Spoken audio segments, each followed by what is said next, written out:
are proud of our armed forces, law enforcement agencies who have rendered immense sacrifice and played a heroic role in the fight against terrorism, defense of our national frontiers.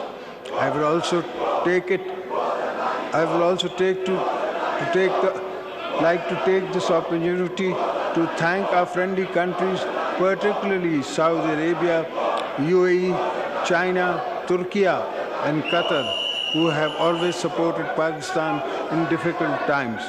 It is important also to recognize the US, EU, and UK have all been established trade partners with a history of cooperation in many sectors, which we hope will grow further.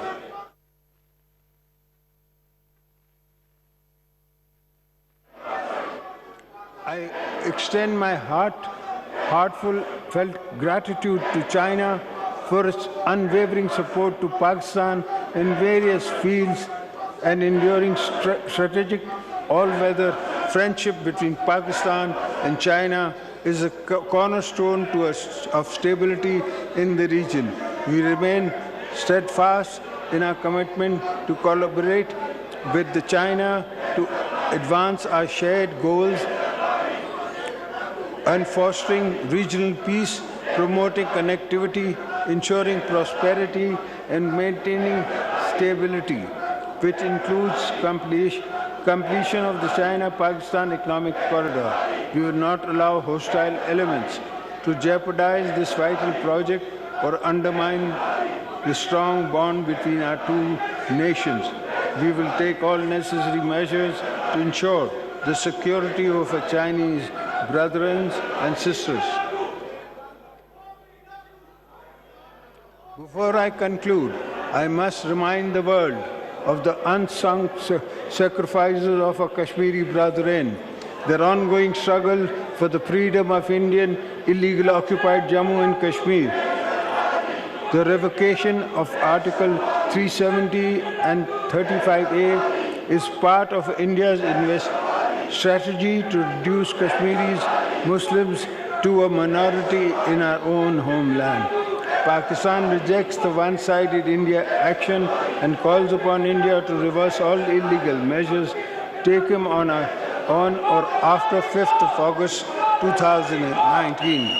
I assure our Kashmiri brothers and sisters that Pakistan will continue to provide moral, political, diplomatic support to the people of occupied Kashmir until they get the right to self-determination.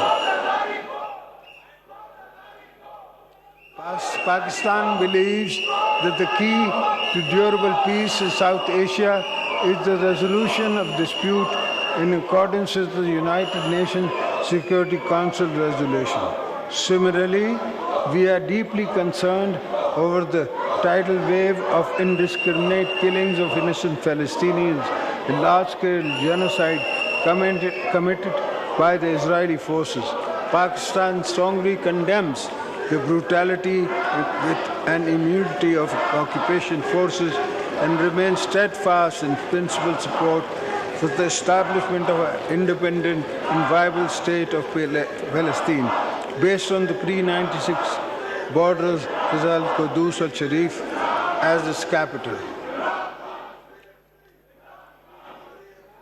Mr. Speaker, honorable parliamentarians, I have complete faith in the capability of our political leadership, public institutions, civil society, and youth to successfully overcome the multiple challenges facing our nation today.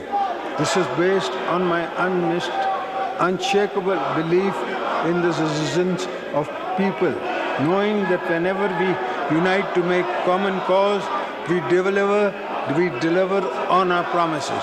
Today, too, I believe we can pull together to draw on our moral political capital in steering our country out of its complex but not impossible social, climate, and economic challenges.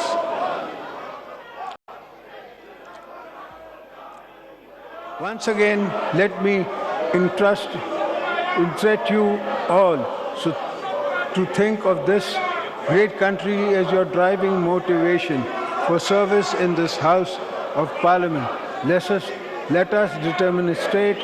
demonstrate a spirit and words, a renowned political ethos, a collaboration and census building as the guiding principle to lay the groundwork for a more prosperous Pakistan. I am certain that together, in a fresh start, we can start a course towards a strong, prosperous Pakistan. May Allah be our guide and support this journey. Ameen. Pakistan, Findabad.